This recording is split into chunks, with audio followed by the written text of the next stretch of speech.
chess is a game of repetition. We play a lot of the same types of moves over and over again. And in this game, I'm going to show the normal critique I have on my own moves and my opponent's moves. But in this game, we're going to talk about how to push back an overly aggressive attacker. And so many videos are the same, but I think it's important to keep repeating this because so many players are over aggressive and it's easy to get bombarded. I showed an example how that happened last game. Now I'm going to show an example of how to deal with it a little better while still having the same critical feedback on all the moves. So here we are back to the Crossroads Invitational. I am white. My friend Fritz is black. Let's see what happens here. Typical opening King's Indian attack. He plays e5. He likes to close the center, right? And he lost that last game, so he's very bothered by it, and you're going to see why in a moment. He plays h6. That is slow. There's no reason to play it really. g6 is normal. Knight f6 is just typical development. He plays h6 though. Stopping bishop g5, I guess, but I just don't get why he's doing it. I can castle here, but I wanted to be more of a development initiative here, so I played knight c3. I saw h6, and it just dawned on me that's sort of conceding a move. So I want to develop a piece. All right, now he develops knight f6, castle. He should play now. Bishop g4 is fine. Bishop e6, anything, but he plays the crazy g5. And, this is the style he plays in. He's very aggressive. He wants to break open things. But the problem is so early. I mean, look at the squares around his king are very vulnerable. f7 has no protection. It's not losing or anything, but it's already it's compromising himself to issues later on. So now I play probably play rook e1, which is a normal developing move. But now I just say, you know what, knight d5. You want to take me, I want to occupy d5 permanently. But he doesn't do that. He's smart. He plays bishop g7. Now c4 is a move, cementing the knight. But then it allows knight d4. So I figure, you know what, I see he's coming with these pawns, right? These avalanche of pawns, which is coming soon enough. So I just want to get out of the way. So I play knight d2. It's interesting. Idea is maybe knight c4 and preparing at some point f4, but not quite yet. All right, he castles. Now we know where his king is. I play a4. It's not that bad a move. I just want to make sure I can play knight c4 with impunity, but probably better is taking and then playing knight c4. But it's fine. It is what it is. Maybe knight e3 is a little better too, recirculating the knight to a light square or something. But anyway, a4, a6. I guess he wants to break on b5 when the time is right, but I played what I wanted to play originally, knight c4. He plays bishop e6, hitting the knight, trying to win a pawn here, but he can't because obviously it's covered twice. It's covered. The knight is covered by the pawn and the bishop both. So there's not much to worry about here. Now right here is a perfect opportunity to do what? Well, it's to play f4. f4 just is a crushing move here because all my pieces are converged on this. See, the weakness of g5 and the king position is really bad here. And the center is blocked. So what are you going to do? All right. If he takes, I'm threatening f5 here, among other things. Takes, probably just bishop takes f4, hitting this guy. I mean, it's ugly. It's getting worse and worse. So this is a good position. Look at this open g file. Weakness is here. I can play king h1 at any point, pull my rooks over to the g file. It's just positionally much better for me here. But I didn't do that. I play knight c to b6, just creating some havoc, right? Hitting the rook. He plays rook b8, really only move.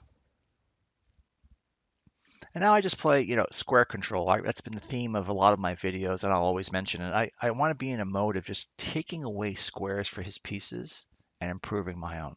So I figure C3 makes some sense. Just keeping the knight out of these bothersome squares. At some point, preparing D4, not now, but at a later point, maybe. Just keep on moving there. So he plays now knight D7, trying to trade off. And normally, 9 times out of 10, I would play a move like knight takes D7. A lot of amateurs would play that, or even A5 or something. But there's no reason to. There's no reason to simplify the position unless it makes sense for me. And it doesn't. So I play knight C4, hitting this pawn. Again, every little bit counts. And it's hard to defend it. He can't play queen anywhere, right? Because obviously it's going to be taken by my knight here in the center. So he's got to play knight back to F6, right? Which I get. And again, F4 now is another great idea. It's the same position as before almost, right? F4 would be a great move, but I didn't play it.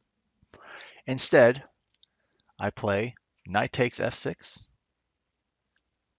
bishop takes F6, and now I play, sort of a passive move. F4 is still an idea here, or even knight E3. I'm worried about my knight being taken, so I play the more passive B3, idea bishop B2, and maybe even getting behind the idea of a D4 at some point. But opening the center is probably more advantageous to him than me. I mean, it helps me, but it helps him get back in the game too with his bishop on F6 and so on. He plays B5, trying to gain space on the queen side. I take it. He takes with the pawn. Knight E3, practically forced. And he should probably play a move like B4 here, trying to get square control where he can. But he doesn't. He plays knight E7. I think he wants to play now D5 is the idea, which, I can't blame him. It looks reasonable. Now right here is a good move for me to play queen H5. It's just aggressive. Now he's probably going to do something like if he goes here, I have H4, right, and I'm all over him. And this bishop now comes into play, right? Big problem. If he plays bishop G7, which is just normal, I still have H4, right? So it's interesting to, and I can't really be harassed here. This bishop can't really get in. He can't play bishop F7 yet, so it's interesting. So I play bishop B2, passive, but not the end of the world, just equal. King G7. Now he's going to try and swing his rooks around and maybe play H5, H4 once he gets his rook over is just one idea. Okay, so now I say D4. I want to break open the center, which is a good move, I think, here, considering how open his position is. Taking, and now he makes a mistake. He plays knight C6. And you're probably saying, why are you showing me this game if he's just I play D5? Well, again, he's very aggressive, so this is a fast time control game. It's 3 minutes with 2-second increment, so it is blitz. But it's important to realize how much your opponent will fight even when he is down. And I've given you many examples of that. I'll continue to do that. This is one such example. So technically I'm winning right here. So he plays bishop takes, right? I take back with a knight. Either way is probably acceptable. Knight takes or whatever. Even knight F5 is actually kind of interesting as well. Knight F5 check first. King G8, King H8. I can take here and look at this. It's just winning. Okay, so I play knight takes. Another reason I should take with the pawn is to get this square for the bishop at some point, right? That's the other thing that's a good reason for it. But I don't do that. I play knight takes d5, which is perfectly okay. He plays b4. I'm not sure why. And now finally, better late than never, f4. I have to open the position, open the f file. But as you're going to see, he's going to keep fighting. So this is not, it's never over when we're talking about amateurs. If this were like a GM quality game or 2 IMs, there's nothing more to look at. because the other opponent is going to grind them down. But between amateurs, you always have to be careful. You never know where you're going to screw up, and it's important to finish what you started when you have an attack, and it's sometimes not easy to do. All right, f4, hard to meet. He takes, I take back. This is getting complicated. So he plays knight d4. I play here bishop takes d4. It's probably not the best. It's better just to play like knight takes f6 first.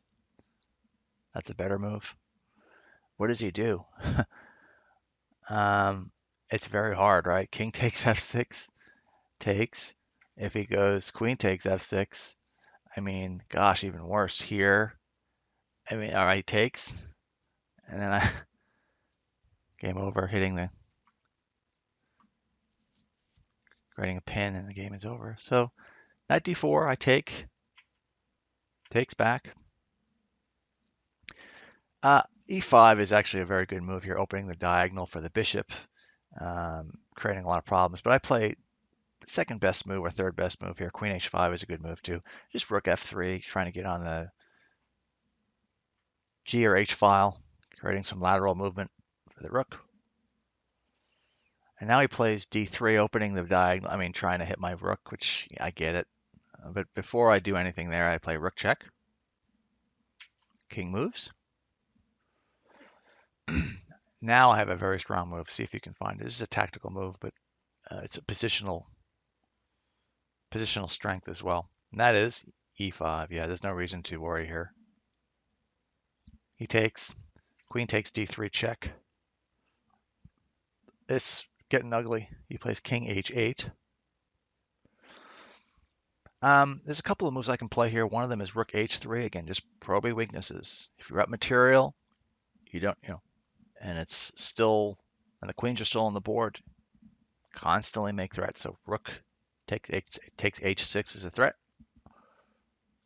He plays bishop g7 to protect. So now I could play something like rook a6 is kind of interesting, right? Threatening to hit this guy. It's kind of cool looking move, but I didn't play that. I played instead queen f5. Just bringing the queen a little closer. And the idea here is I want to play bishop e4, threatening mate at some point. And he has to play right now something like queen d6. I mean, he's still lost, but he doesn't play that. He plays rook to b5, hitting the knight. But after bishop e4, mate cannot be stopped. And he resigned. But let's just see for a second if he were to play queen d6. I mean, bishop e4 still. Queen g6, I just take. I mean, there's nothing really to worry about here. Takes. I have knight e7 still. And what are you going to do here? You can defend it, I guess. But I'm still going to take it. Rook g6, bishop g6. All right. I mean, look at this material. It's just too much. Game over. So, another quick showdown between Fritz and I. He's a tough player. But I wanted to illustrate a little bit of a different perspective of dealing with an aggressive attack, how often that can work in your favor if you, as usual, put pieces on good squares where possible, taking advantage of space, and opening the position where it suits you. So, hope you enjoyed this video. Thank you for watching, and I'll see you in the next video.